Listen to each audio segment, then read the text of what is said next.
Assalamualaikum warahmatullahi wabarakatuh. Berjumpa kembali di channel Keluarga Misterius. Pada kesempatan kali ini, saya akan melanjutkan kisah misteri yang berjudul Desa Penyembah Iblis. Seperti apa kelanjutan ceritanya? Tak perlu lama-lama lagi. Mari kita lanjutkan ceritanya. Sementara itu Ajay sedang melayang sambil mengamati desa tersebut.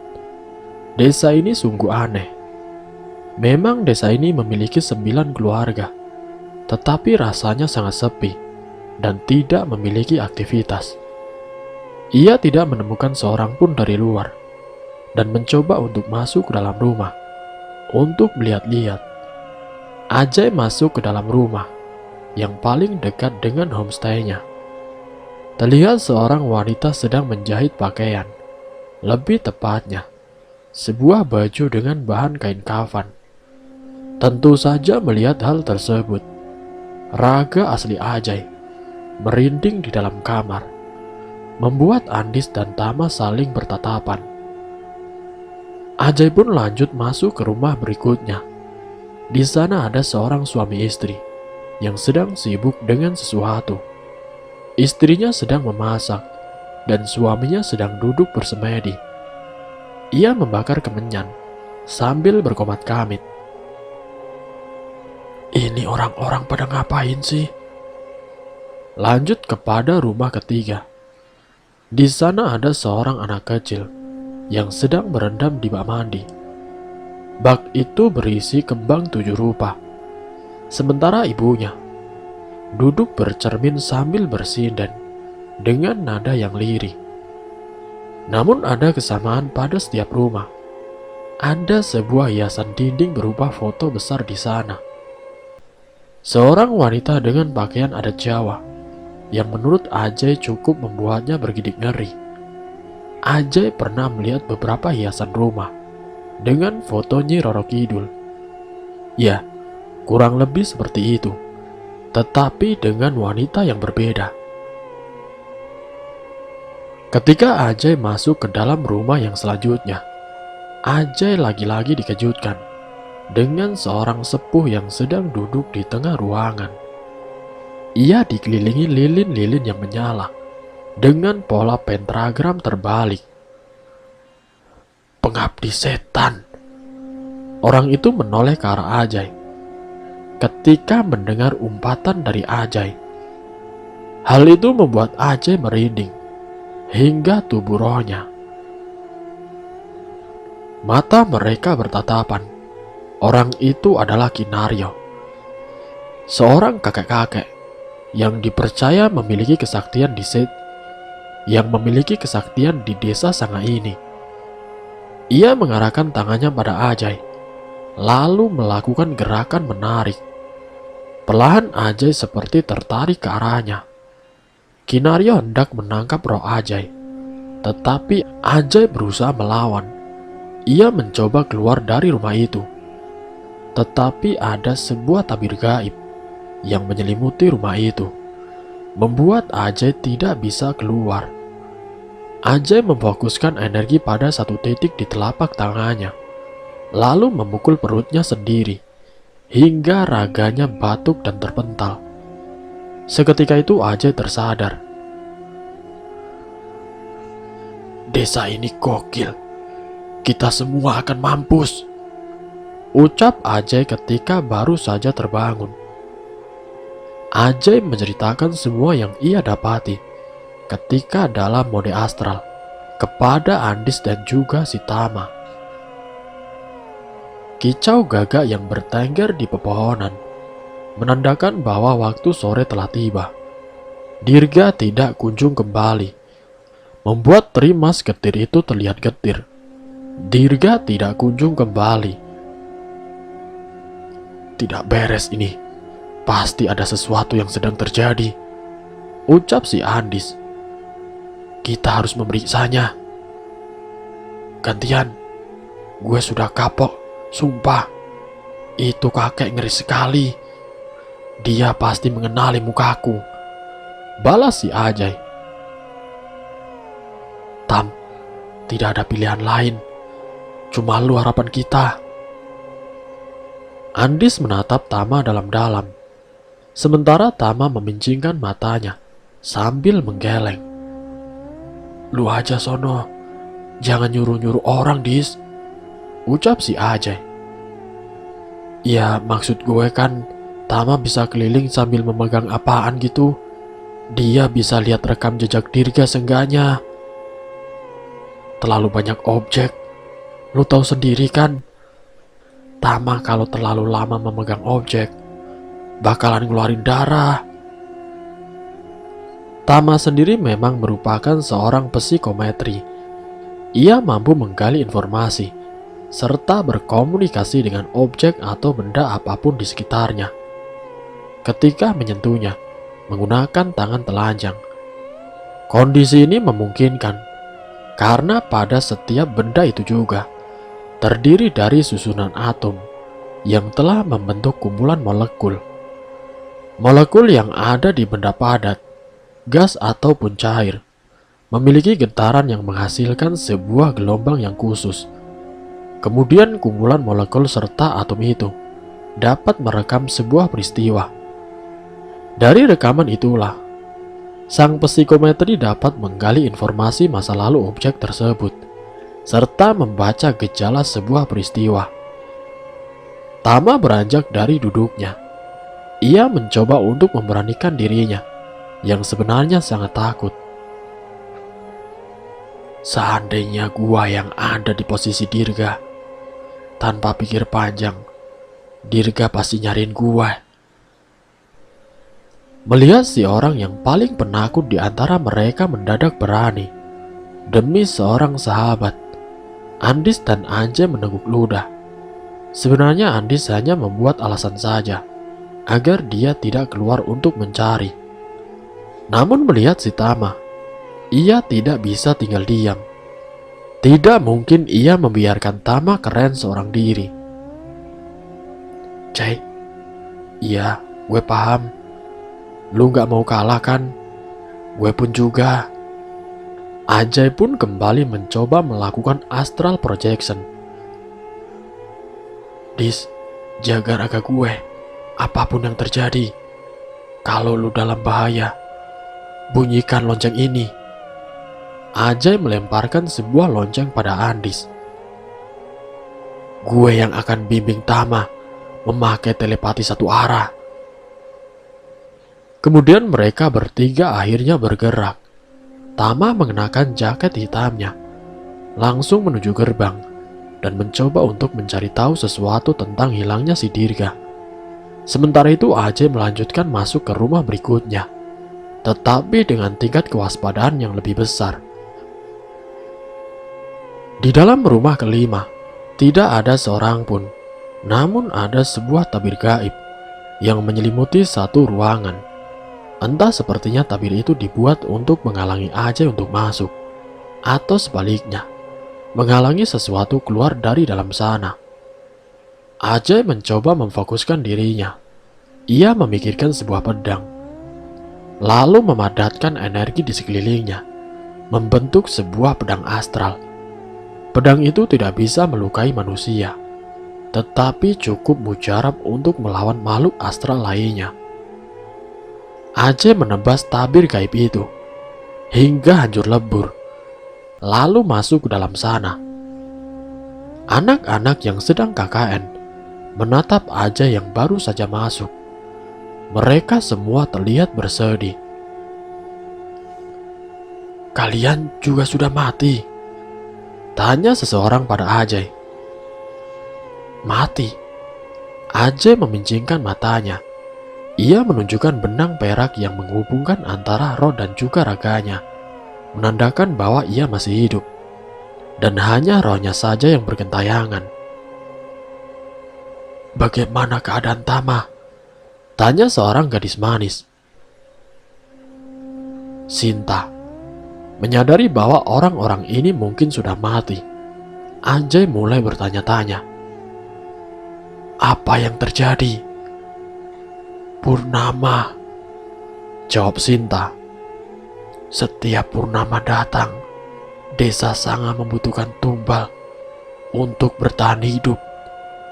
Hutan ini dihuni oleh Nyi Gendis. Dia yang menjaga populasi di Desa Sanga dan juga membuat desa ini makmur dengan sumber daya yang minim.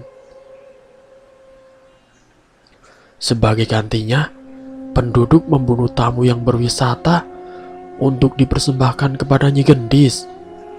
Tanya si Ajay.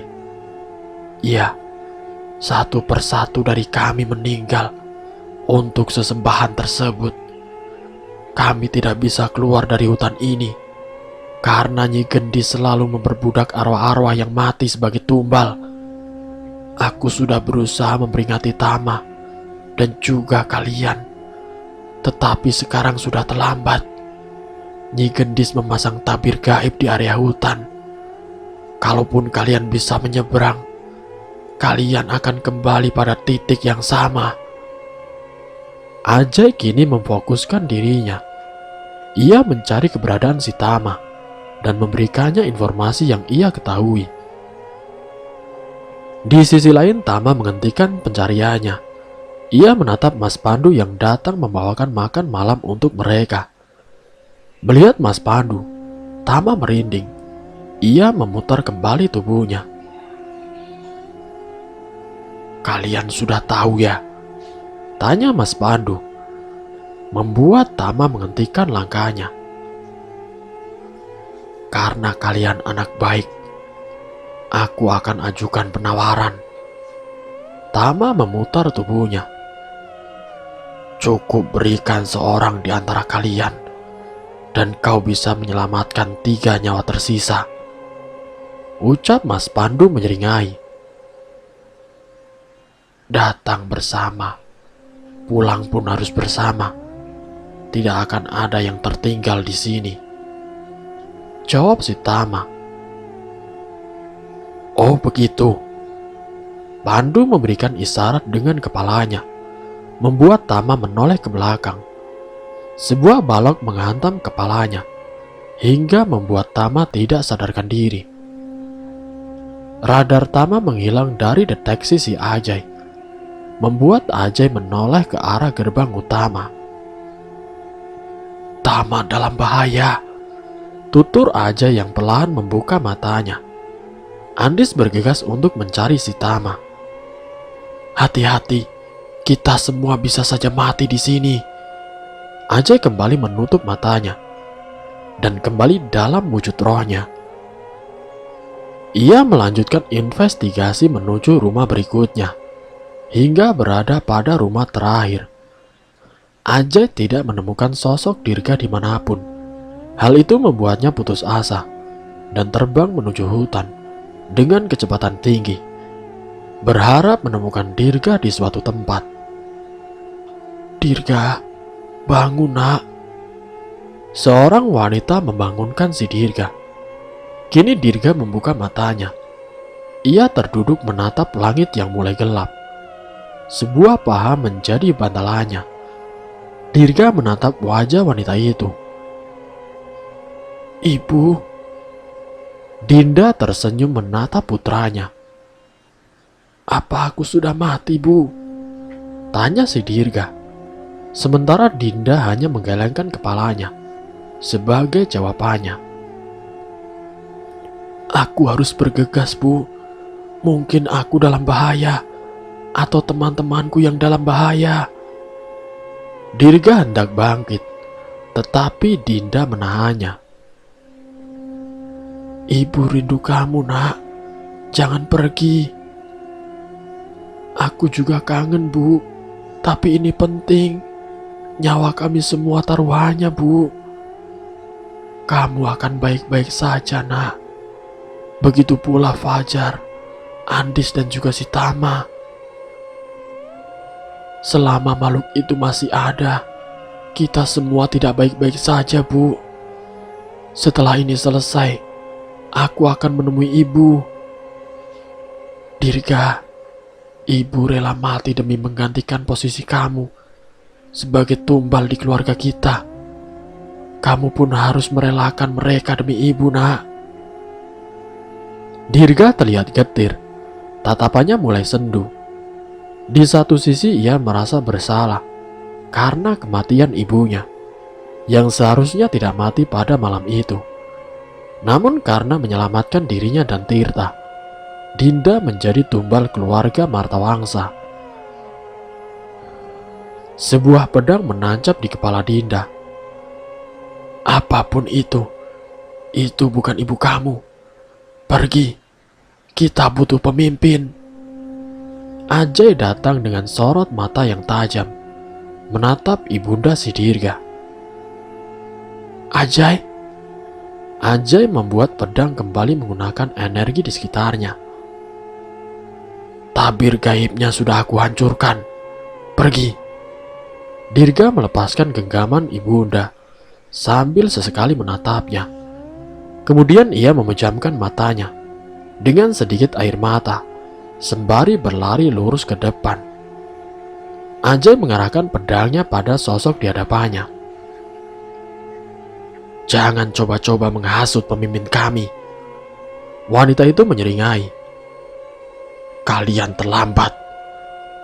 Purnama sudah hampir berada pada titik tertingginya. Ajay tersenyum. Kami memang sering terlambat, tapi pada akhirnya Bu dosen membiarkan kami tetap masuk kelas. Ia melesat ke arah wanita itu dan menghunuskan pedangnya ke jantung makhluk tersebut. Pada akhirnya, terlambat hanyalah sebuah istilah. Bahwasanya kami hanya datang melewati batas waktu. Sosok itu terluka karena serangan dari Ajay. Nyi Gendis akan membalas kematianku. Pada akhirnya, kalian semua akan mati. Ia masih menyeringai menatap si Ajay. Perlahan sosok itu luntur menjadi cairan berwarna merah. Iya, kami pun baru memulai serangan balasannya. Kesalahanmu hanya satu. Ajay membuka matanya. Ia telah kembali pada raganya, membiarkan seorang Martawangsa masuk ke dalam pertempuran ini. Andis bersembunyi di balik sebuah pohon yang berada di alun-alun desa. Ia menatap Tama yang sedang berbaring di atas keranda mayat. Sarung tangannya menghilang. Tama berbalut pakaian berbahan kain kafan. Wah, itu yang Ajay lihat. Bukannya baju berbahan kain kafan putih, batin Andis. Seluruh bahan-bahan yang Ajay lihat tadi siang berkumpul di sana. Mulai dari pakaian yang kini dikenakan oleh Tama, beberapa sesajen dari makanan yang dimasak salah satu keluarga, bahkan seorang anak kecil yang akan menjadi media untuk Nyai Gendis. Anak itu menggunakan jimat-jimat untuk memancing makhluk halus. Aduh, gimana nih? Itu si Tama mau diapakan? Kinaryo meletakkan sebilah pisau di hadapan anak kecil itu. Nanti ketika Nyai Gendis datang, ia akan meminjam ragamu untuk membunuh orang ini sebagai persembahan, ucap Kinaryo. Kamu tenang saja. Setelah malam ini beres, kamu tidak akan kenapa-kenapa. Waduh, si Tama akan dijadikan tumbal. Andis mulai kalang kabut. Andis tidak mungkin menerobos masuk karena jumlah warga lebih banyak darinya. Dan ada beberapa pria dewasa di sana. Tentu saja yang ada, Andis malah ikut akan dijadikan tumbal.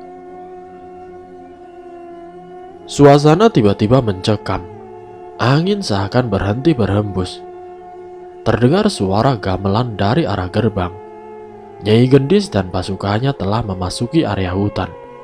Gamelan itu merupakan sambutan. Andis merinding dengan semua kejadian ini. Seumur-umur baru pertama kalinya ia merasakan aura semengerikan ini. Kini purnama hampir berada di titik tertingginya. Warga desa hanya menunggu kedatangan Nyi Gendis untuk memulai ritual ini. Tama yang tiba-tiba sadar, mencoba menggerakkan tubuhnya, tetapi dirinya terikat, sehingga tidak leluasa untuk bergerak. Tangannya tidak sengaja menyentuh besi keranda. Sekelibat memori keranda tersebut terpampang di benaknya.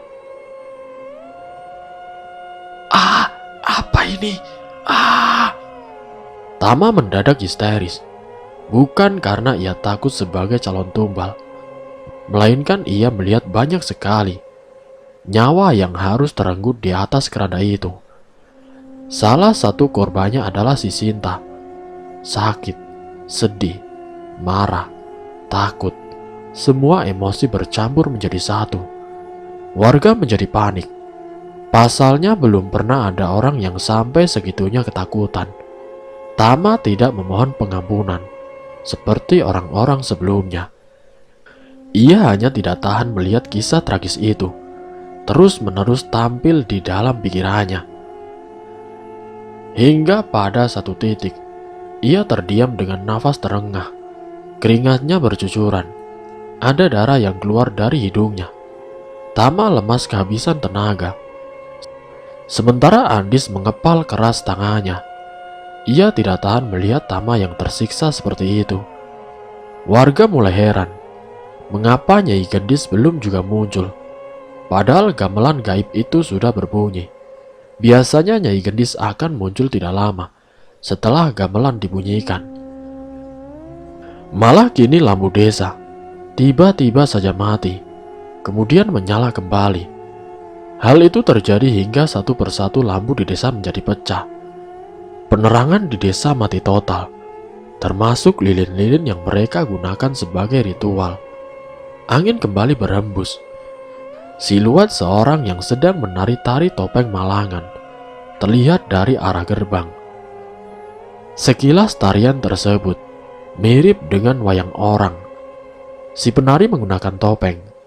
Ia sangat menjiwai setiap gerak tarinya.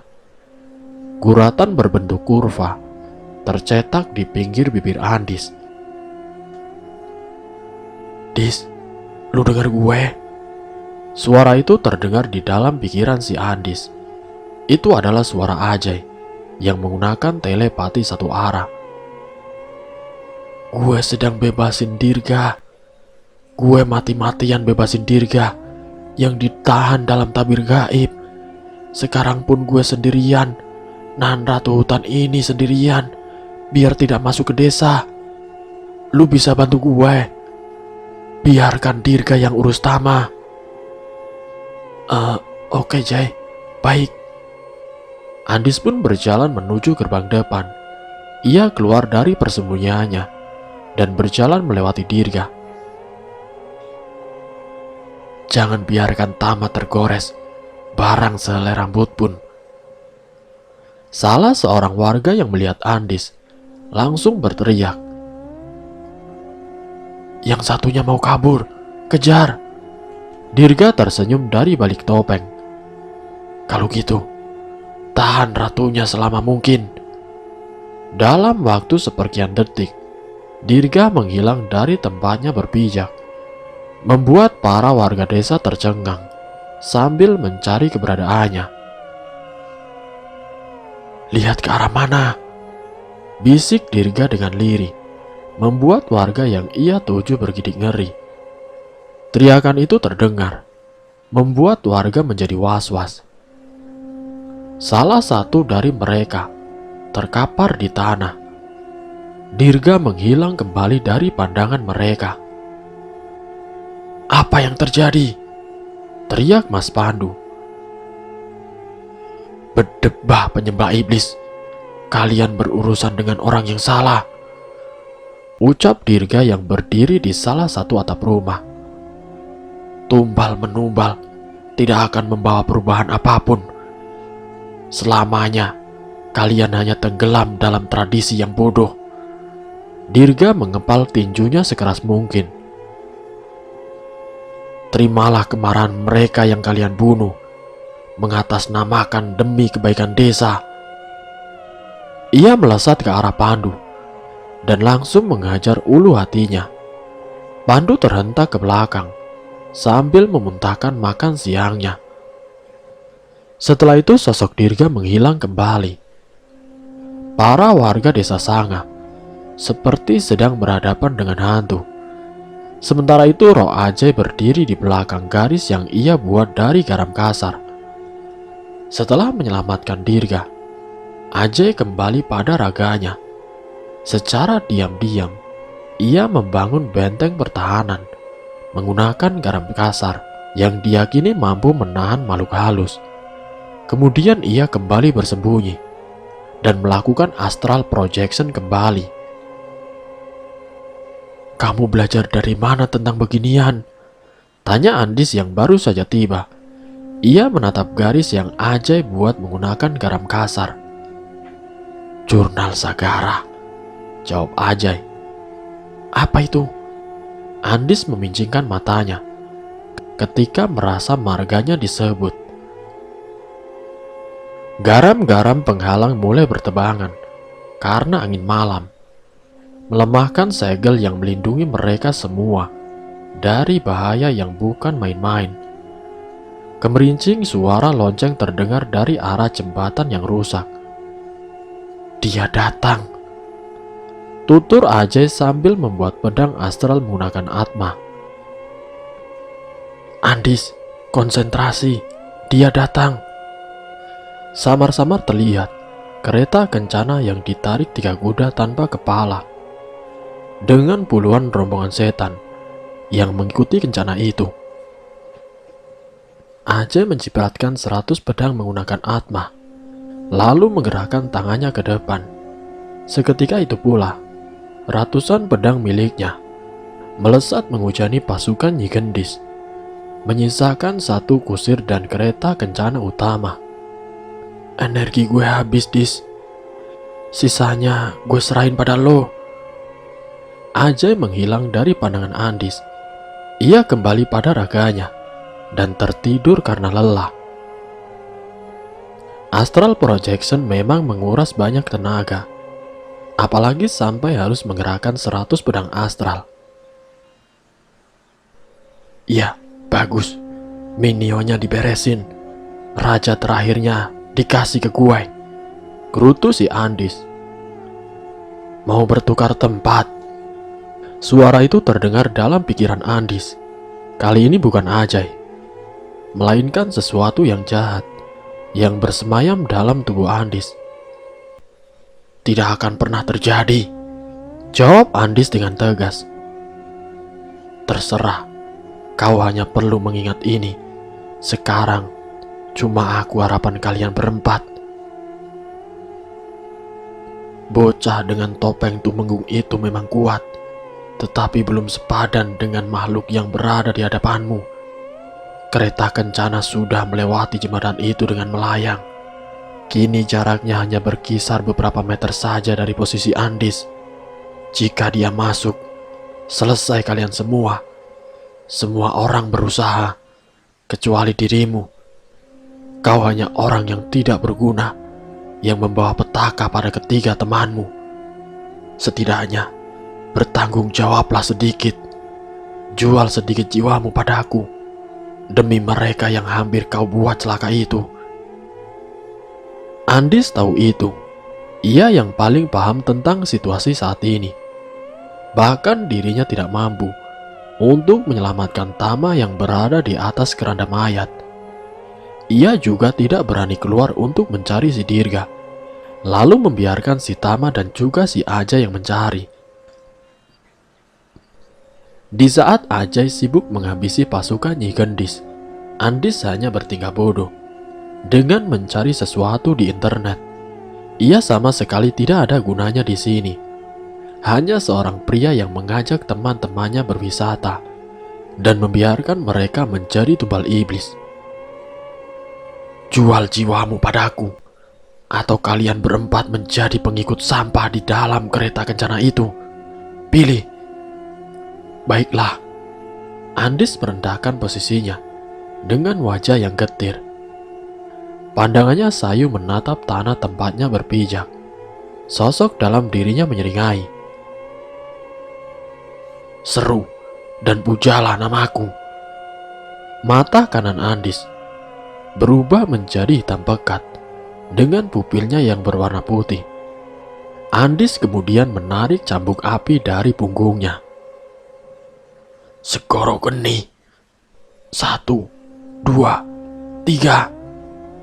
7 bola api muncul mengitari tubuhnya. Andis mengarahkan tangan kirinya ke arah kencana di hadapannya. Bola-bola api itu membentuk sebuah perwujudan kuda api, lalu melesat hingga bertabrakan dengan kencana Nyi Gendis. "Apakah berhasil?" tanya kesadaran Andis yang berada di alam bawah sadarnya. "Berani-beraninya kau menghancurkan kencanaku, Segoro Geni, sang Raja Banaspati," ucap seorang wanita yang berjalan melewati kobaran api. Andis terkekeh sambil menyeringai. Di sisi lain, Dirga sedang berdiri berhadapan dengan Kinario. Siapa yang menduga orang tua itu tidak bisa disentuh oleh Dirga? Kini Dirga membuka topengnya. Yang terlihat rentah, justru yang paling gagah berdiri di akhir, tuturnya kepada Kinario. "Baru kali ini Nyi Gendis terlambat," balas Kinario. "Kalian memang bukan orang sembarangan." "Ya, memang warga sini yang orang sembarangan." Dirga berjalan ke arah Tama. Namun sosok anak kecil yang sudah disiapkan sebagai wadah kini mengambil pisau yang terletak di hadapannya. Sesuatu merasuki anak itu, membuat Kinario menyeringai. Perlahan ia berjalan ke arah Dirga tanpa disadari. Dirga masih berusaha membuka ikatan yang mengekang si Tama. Simbol itu begitu sulit untuk dilepaskan. Tiba-tiba ia merinding. Dirga merasakan kehadiran seseorang di belakangnya. Anak itu mengayunkan pisau itu, melepas ikatan Tama, membuat Kinario menganga. Anak itu menatap Dirga dengan sorot mata yang tajam, lalu berjalan ke arah Kinario. "Biarkan mereka pergi," tutur anak itu dengan belasan suara yang keluar secara bersamaan. Rupanya itu adalah suara para mahasiswa KKN yang menjadi korban kengerian desa ini. Kinario berusaha untuk melawan. Hal itu mengakibatkan kemurkaan seluruh arwah di dalam tubuh anak kecil itu dan menyerang Kinario menggunakan pisau yang ia genggam. Melihat itu, Dirga segera menggendong si Tama dan berjalan ke arah homestay. Di depan homestay berdiri Ajay yang sudah siap dengan seluruh barang-barang mereka. "Bagaimana caranya kita keluar?" tanya si Ajay.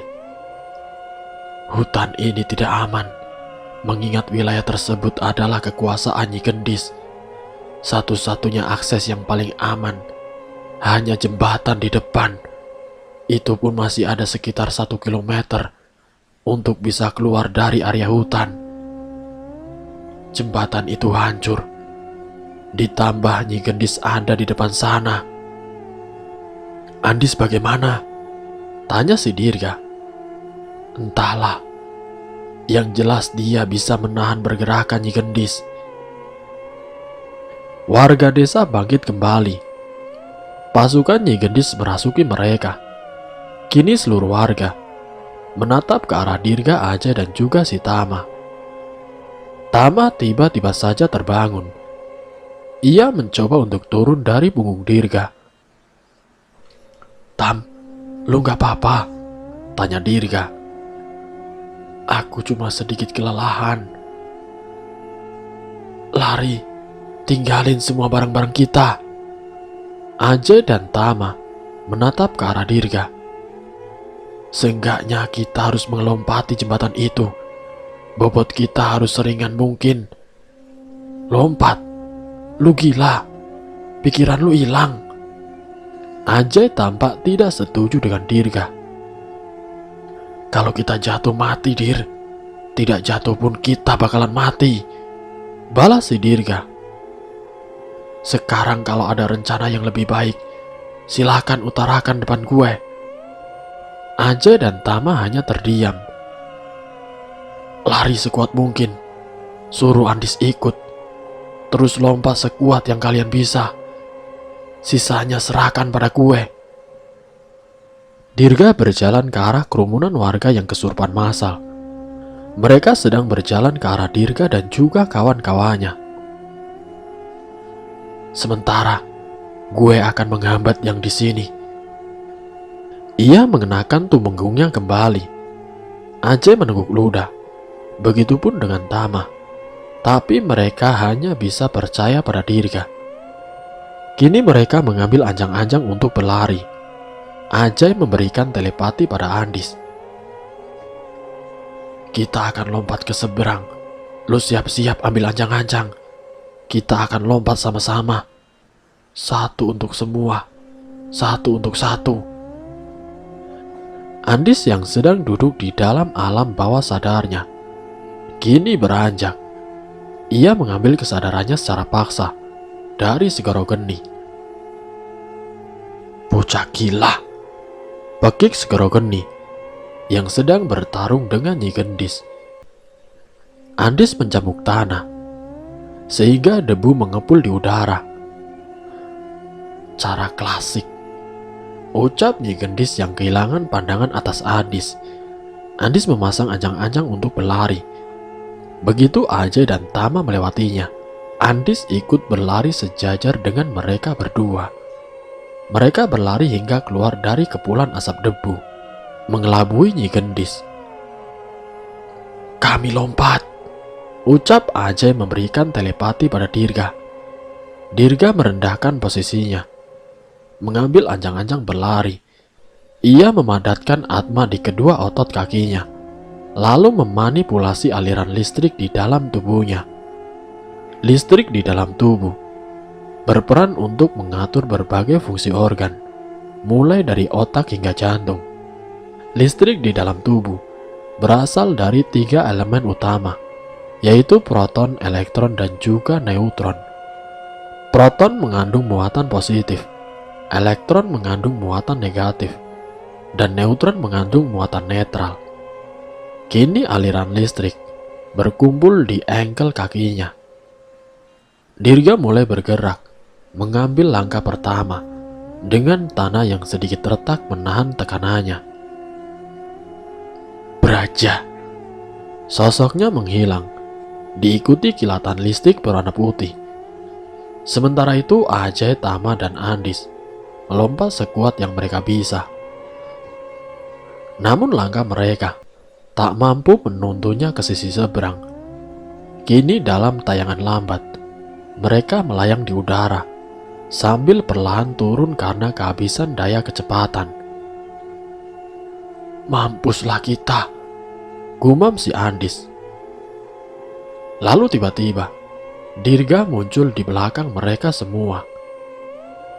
Berpegangan. Refleks seluruh anggota mantra. Berpegangan dengan erat, lalu melemparnya sekuat tenaga. Mereka semua terpental ke sisi seberang dan berhamburan di tanah. Andis menyeringai karena sensasi adrenalin yang sangat gila. Namun mereka bertiga tidak melihat kehadiran si Dirga. Sontak membuat Andis berlari ke arah jurang. Benar saja, Dirga sedang berpegangan pada kayu jembatan. Ketika pegangannya terlepas, Andis menangkap tangan itu dan berusaha sekuat tenaga menariknya. Ajay dan Tama membantu si Andis hingga Dirga berhasil menginjakan kaki di tanah. Mereka semua tertawa, kecuali si Dirga. Ini belum selesai. Kita masih ada di wilayah kekuasaan Nyi Gendis. Mereka semua bangkit dan berlari menuju tempat parkir mobil.